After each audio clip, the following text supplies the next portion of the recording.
STEMI care in Singapore, and I think the benchmark has been set pretty high. Next, moving on to the presentation that follows, will be Ms. Caitlin Dolcart. Caitlin Dolcart hails here from Nairobi. She works with FLARE, F-L-A-R-E, which is a smoke or signal we send up to the sky when we need help. FLARE is a health tech startup, and it's interesting that now we have the technology space interested in what's happening in medicine. So I'd like to welcome Caitlin for the presentation.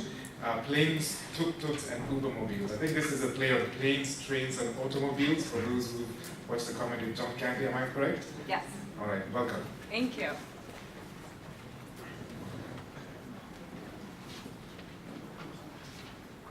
Can everyone hear me okay? Yes. Good morning. So I'm Caitlin Dolcart, founder of FLARE, and we're based here in Nairobi.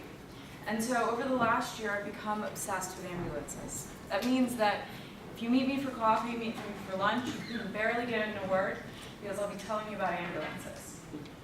But this morning I heard that you might also be obsessed with ambulances and understanding how patients are getting from their home, their office, to a hospital. So I'm glad I'm not alone. But I think that we have good reason to become obsessed with this. It's a problem that the majority of the world actually faces. There's very few countries that have an established EMS system. You look at the US, and yes, they have 911. You look at the UK, they have 112. But most parts of India, most parts of China, from north to south on the continent of Africa, there is no actual underlying system to rely on, even throughout Latin America. So it's a problem that the majority of STEMI patients will deal with if they need to get to a hospital. So Kenya is not alone. This is a problem that is actually across the globe.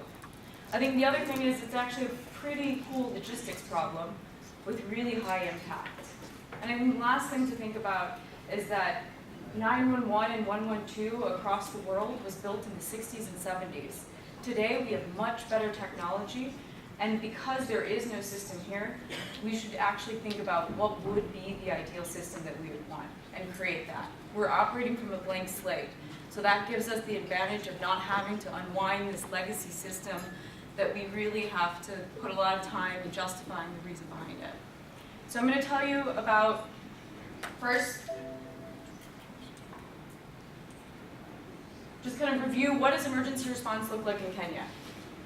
I am not an expert. As I said, I've learned this kind of in the last year, so there's definitely going to be pieces that I'll need your help in filling out the history of EMS in Kenya. But just to give you an understanding of where we've come from and kind of where we want to go. I'll talk you through what we have today in Kenya, so you can kind of better understand what we're starting from. We're actually going to review 2 cardiac cases. So we've been collecting a ton of data, similar to Uber, on actual cases, minute by minute, what happens inside of an ambulance. So I'll take you through 2 cases, which I think we can actually learn quite a bit about what's happening today. Go through kind of some key summary learnings, and then finally I'll tell you actually what is FLARE and about my background. So let's start with the history. It actually takes us back to 1920. So St. John's was founded in Kenya in 1920. This is an international nonprofit that originally from the UK, and they came to Kenya in 1920. The first ambulance arrived in 1939. So that was the very first ambulance that came to Kenya was in 1939. So that's where it really starts. From there was quite a big gap. Another company came on the market which is now AAR, which is actually quite a prominent healthcare provider, as well as insurer, and also now has ambulances. But they actually started as air evacuation. From there, AMREF, which is Flying Doctors, came into the market, and they purchased their first aircraft. So you can see that kind of the beginning of EMS history is really about air evacuation and getting people out of Kenya. In 1998, it was a turning point. So in 1998, the US Embassy bomb blast actually put Kenya on the front page of the newspaper, and there was no emergency responders to actually respond to the case. And so what happened from there is that there was an injection of money that came from abroad, from the US government, from the Israeli government, and the first class of EMTs were trained. So it's the very first class that was brought in and trained in 1998. From there, they were retrained, so in 2000 they were upgraded in their skills, because at first it was just basic life support, and in 2000 they were finally trained in advanced life support. And we'll kind of speed up here. KCMT, which is an organization here that actually manages the training and certification. So this stands for the Kenya Council of EMTs, was founded. So this is now formalizing the actual profession. From there, E+, which is Red Cross's ambulance, came into the market in 2010, so just 7 years ago. And then from 2010 to 2015, a number of other private ambulance companies came onto the market. 999 was restored in 2013. There was about a 13-year period where there was no 999 number. And 999 still has its issues, but it was out of the system for many years. And so only in 2013 was it put back into place. And here we are today. So let's actually look at where we are today. So we have the presentation kind of goes through the fact that there's many different types of ambulances that exist. So we've got ambulances, we've got aircraft, we have motorcycles, we have tuk-tuks, and we have boats. And so one of the first things that we did was to say, are there actually enough resources? Do we have enough ambulances to actually service the Nairobi market? So we went out and started counting. And so what we found in Nairobi is that there's 129 ambulances, largely private owned. About 50% are from companies that are private companies, and half of them are placed at hospitals. For a city the size of Nairobi, it needs about 70 ambulances. So that's not the issue. Based on the WHO recommendation, you need 1 ambulance for every 50,000. And we may, because of traffic and some other things, need some more ambulances, but 129 should be sufficient start. Aircraft, there's 5. They're all located at Wilson Airport. Most of them, they're all fixed wing, so none of them are helicopters right now, but there are 5 aircraft between 2 providers. There's 4 motorcycles. 2 companies have motorcycles, and this is some cool stuff. I think that there's going to be something really interesting related to STEMI patients for motorcycles. Tuk-tuks, there's none in Nairobi that I've found, but if you know one, let me know. There's several in Mombasa. And then boats, none in Nairobi, but we have found 2 boat ambulances. One in Lake Victoria and one in Lamu. Which, for those that are unfamiliar with Kenya, that's all the way on the coast, and then that's all the way to the west of Kenya on Lake Victoria. So some other numbers. Number of companies. We have 10 private companies here in Nairobi that operate fleets. The smallest fleet is 1, the largest fleet is Red Cross, who operate about 10 ambulances every day. Number of A&E departments, 37. Number of cath labs, 8, and growing. And number of EMTs in Nairobi, 610. And so what we really wanted to understand before we started thinking about what is the optimal system, what resources do we have to actually work with? And I think from what we found is that when you start mapping it out and bringing it all together, it's a highly fragmented market, but there's actually a lot that you can utilize within the system. So this was a conversation that we were talking about, why do patients not actually use ambulances in Nairobi? When you see that there is plenty of ambulances, that's because the process is torturous. It's really awful.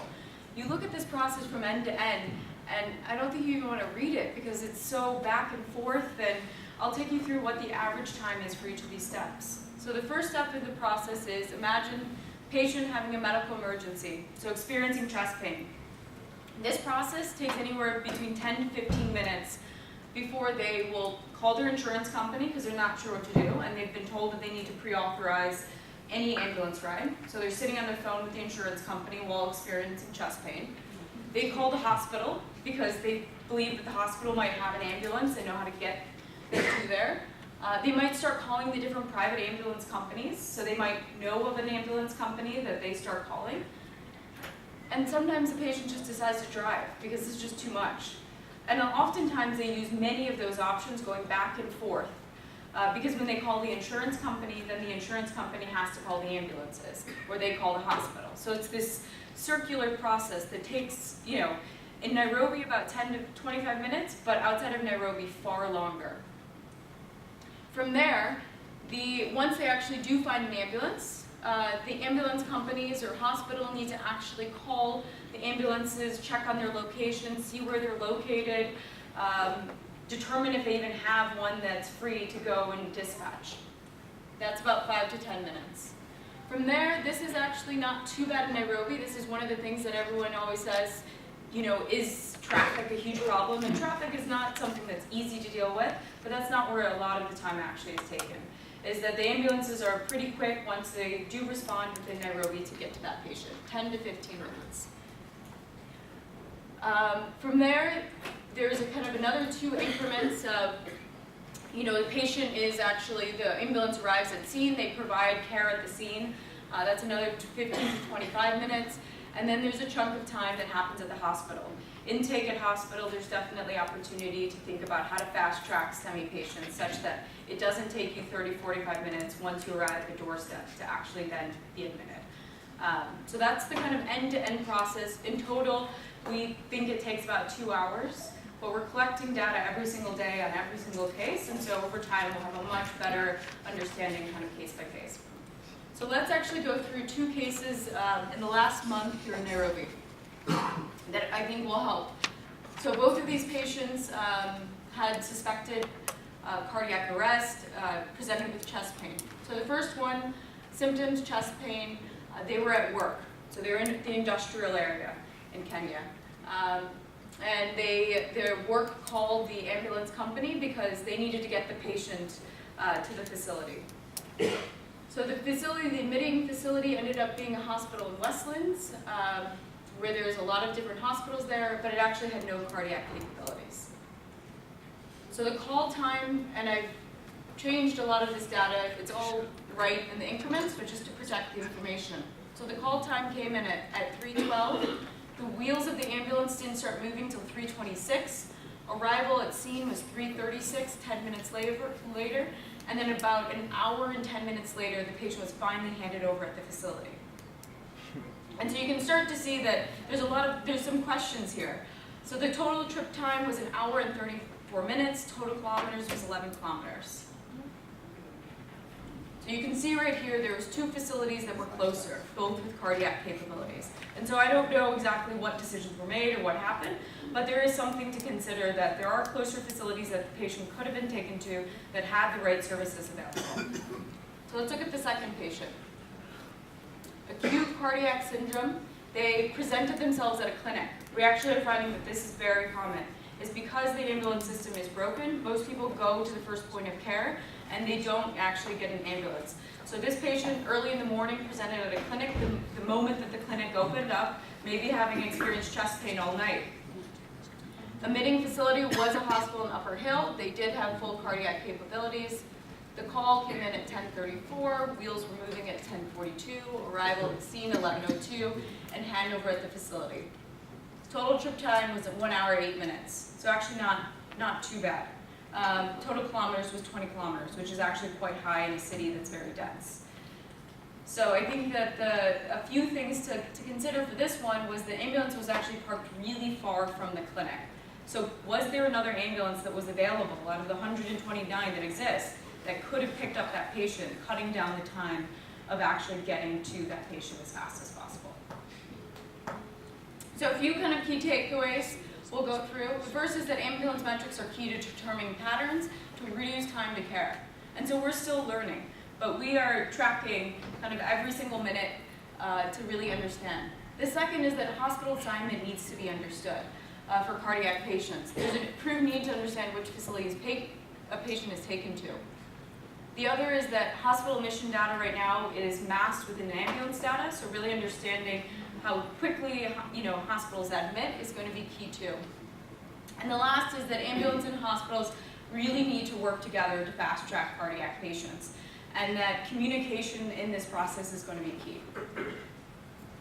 So what are we doing at FLAIR? So one of the things at FLAIR, we want to simplify this process. We want to take it from this multi-step process to a one-step process where we have all of the ambulance providers in the back-end system such that if you needed an ambulance, we can tell you how far it is away, you can track it on arrival, very similar to Uber. So I'll quickly breeze through this, but we are a small and growing team. We have advisors across the globe, and we are working and want to work with all ambulance providers here in Kenya. So the way that the system works, it starts with the ambulances. All of the ambulances that are working with us now have Android phones in their vehicles, and we're tracking second by second their movements, the status of the ambulance, and understanding when they pick up patients, when they drop off patients. And so it starts there, understanding the location of the ambulances. That feeds back to a smart dispatch. So at the dispatch, all of the dispatchers now actually know where their ambulances are located, what the status of those ambulances are, and if they get a call, they can say either I will dispatch my vehicle or I will dispatch another vehicle from a partner agency. We will be releasing a consumer side and also an interface for hospitals to use, because we think that from a hospital side you should have kind of like an airport's arrival board of when is a patient arriving at your facility, is it a cardiac patient, and so you can prepare the care teams. So this is what it looks like. I'll kind of just go through it. You can see here a few things that we have done on the system is that we've remapped all of the facilities in Nairobi and have identified which facilities have cath labs, so that ambulance companies know if a patient has certain symptoms, where to take that patient. We've also put in place all of the various different numbers that you need.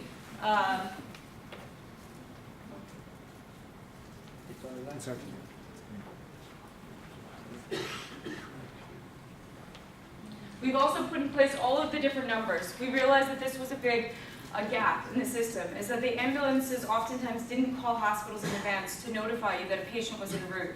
And this was actually a really difficult process where we staffed a bunch of people to go and visit hospitals and get the right numbers and make sure that we have the A&E number, make sure that we have the ICU number, make sure that we have the ambulance number if they have a number, and we have an alternate number, such that communication we don't want to become the problem. The other thing is that all of our ambulances are now tracked, and so you can see that we do have specific ALS ambulances, so that these are ambulances that are cardiac equipped that could respond to a STEMI patient. And you have all the information about a specific ambulance company that is zooming around in Nairobi. So in a year's time, I hope we're in a very different place. We've recently launched in Nairobi, and we're working with 5 companies, and we have a growing fleet size. So right now it's 10 ambulances. By next week it will be up to 15. And so our hope is that we are working with all of you. Is that emergency response, I think the key is that you can't act alone. It's a matter of coordination. It's figuring out how do ambulances work with hospitals, and specifically for this audience, how do they work with cardiologists? And so I think for a few things that we're going to be targeting on our end for the ambulances is making sure that we have full coverage in Nairobi, making sure that we have all of those, as many of those 129 ambulances that should be on the system, and improving the links between hospitals and cardiologists. So continuing to beef up our data set about all of the various cardiologists in the room that work in Nairobi, making sure that we have your numbers and contacts, so if your patient calls for an ambulance, you're immediately notified. And also improve smart dispatching. And that's something that we're working on right now, is so that when an ambulance picks up a patient, they indicate what the symptom is, we tell them where the nearest facility is, and we tell them where the nearest facility is with the available services. So if they picked up a patient with chest pain, they should know where the nearest available cardiac facility is. For hospitals, we're starting to engage hospitals. So if you are a hospital or a clinic here in Nairobi, we want to talk to you. We want to work with you to make sure that you know how to get an ambulance, because you are oftentimes the point of demand. And continuing to enhance our data set on hospitals and making sure that we have the right availability, hours, and services, so that we really do know where all the cath labs are.